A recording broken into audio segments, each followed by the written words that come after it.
Good morning, students. Here we are again in one of our video lectures on the grammar issues happening in worksheets 63 and 64 in Winston Grammar. We are pressing on and continue to make progress in this year, which draws closer and closer even to its conclusion.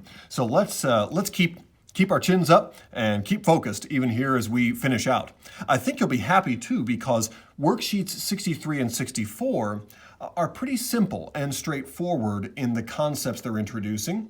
And in some sense for you, actually, they're not being introduced, but simply reinforced. We've looked at these kinds of things before. Notice what worksheet 63 is doing here. It says mark all subjects and verbs, circle the number of subject-verb combinations to each sentence below. Now, this language right here, the number of subject-verb combinations, we might think, well, where does that come from? Why would we talk about a subject-verb combination? The reason why is simply because that is what makes a clause, right? The very definition of a clause, basically, is that it has a subject-verb combination. So what is a phrase? A group of related words. What is a clause? A group of related words with a subject and a verb.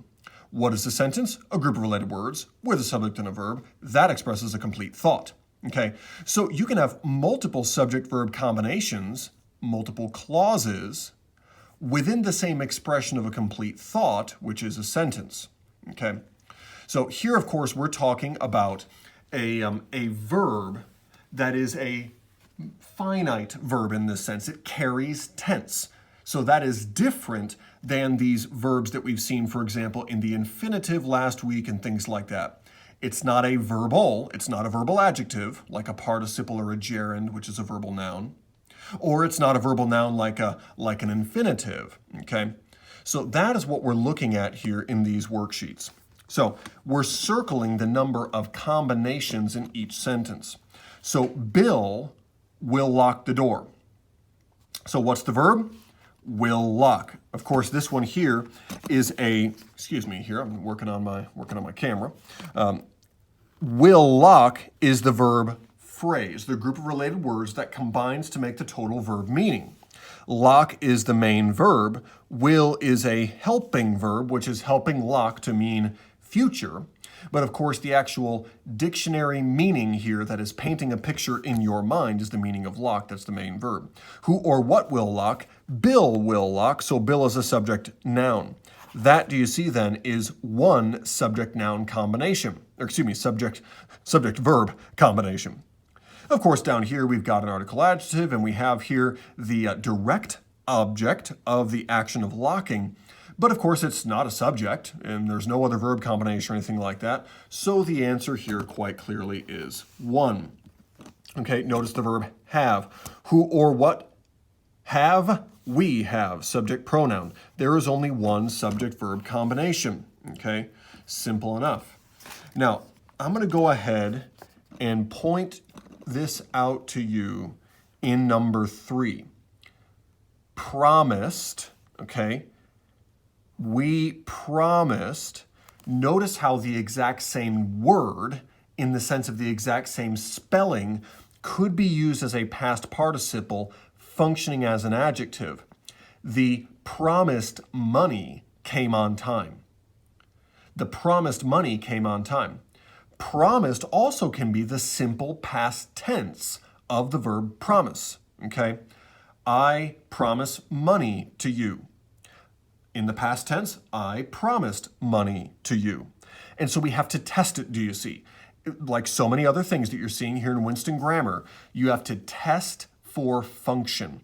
And when we test this for function, we see it's not an adjective of something else. It's not the promised money arrived. It's we, in the past, promised something, do you see? So this is the main verb, do you see? That's the verb. Who or what promised? We promised, subject pronoun.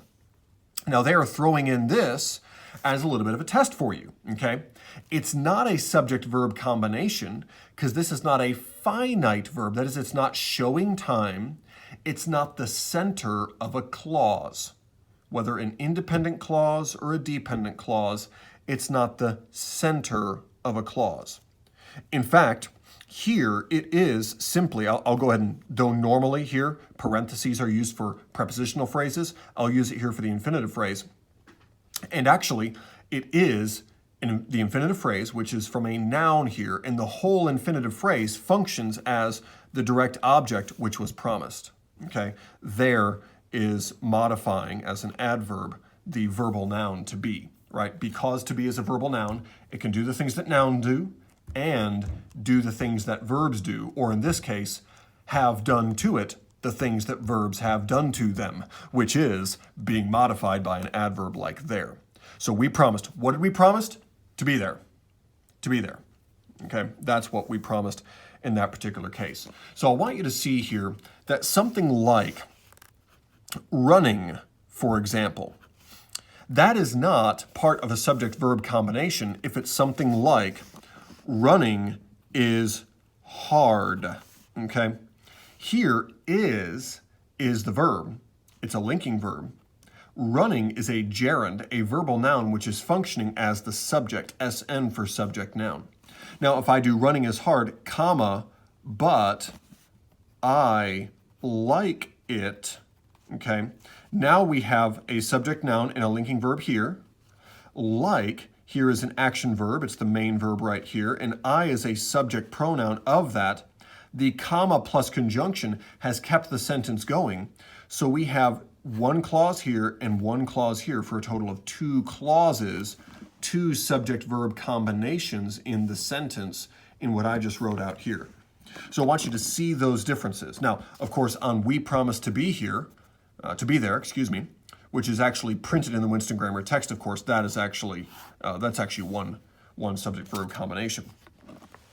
Now, let me flip on over to worksheet 64, where we'll look at a couple, and this will be a little bit more brief, because what I'm going to do is look here at number 1, but then also look at number 3, because number 3 will help us avoid a potential problem. So pick the beans near the fence first.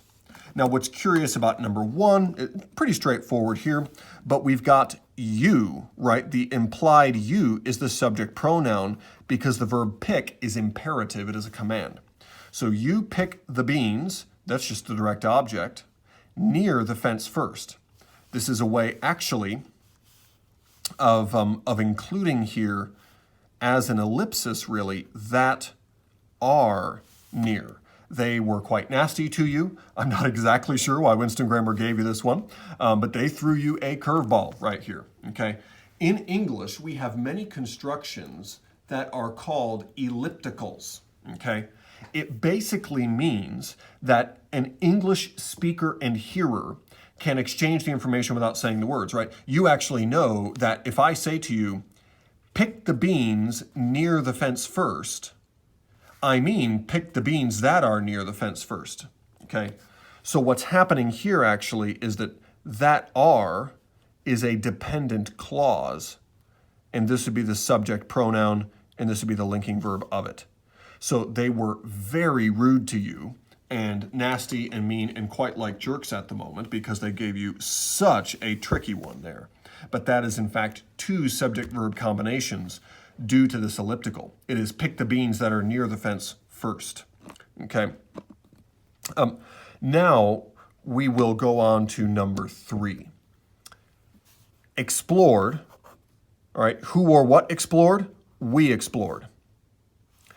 Climbed, we climbed mountains. Who or what? We climbed mountains. Hiked, who or what hiked? We hiked.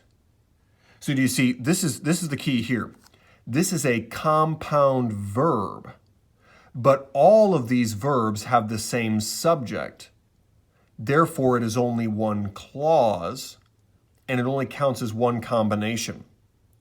Notice the difference here if I say, we explored caves, they climbed mountains, and you hiked trails. Now we would have a subject-verb combination here, a subject-verb combination here, and a subject-verb combination here. But instead, all we have are 3 verbs, so they count as compound verbs, all combined with the same subject, so it's actually one subject-verb combination, okay? Just for good measure, let's take a look at number 4, do you see? So can is a helping verb decide. can decide. Who or what can decide? Donald can decide, subject noun, okay? If he wants to go. Do you see what's going on? Wants. Who or what wants? He wants. So you can see here actually that we've got a verb and now we've got another verb.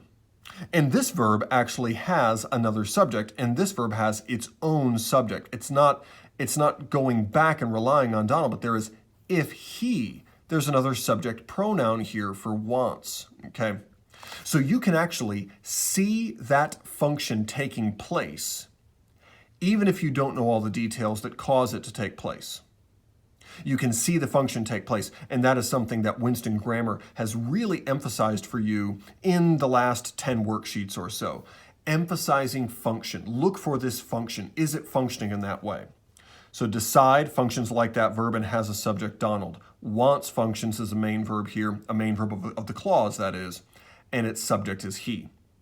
Now, if you want to know truly what's going on, the key is in the word if. If is what is known as a subordinating conjunction. And so this over here, DC, DC. This should be IC, independent clause, independent clause. And the subordinating conjunction, right, takes this whole clause over here, knocks him down a notch, we could say, and makes him dependent on the independent clause. So this is a dependent clause.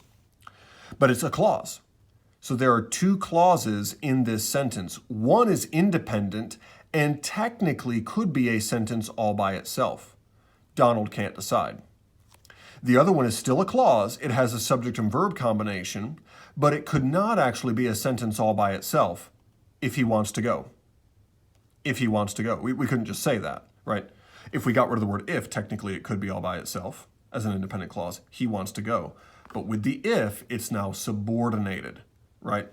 It's a little bit like if you take an 18-year-old who could be on his or her own or something, but then take the 10 years away and make it an 8-year-old, that person would be a dependent on the parents or others in the household. So this one here is two clauses. So the others are left to you. I won't actually say the rest is left to you because we're doing this online through a Google form and I've selected some key exercises for you. But I pray this little video has been helpful and we'll continue on with these things shortly in the future. So take care. And once you're done, of course, with all this day of work, I'm sure you have a great weekend. It looks like the Lord is blessing us with lovely weather. I wish we could be together, but I do look forward to wrapping up our school year and I pray even soon wrapping up some of these issues related to the virus. Take care.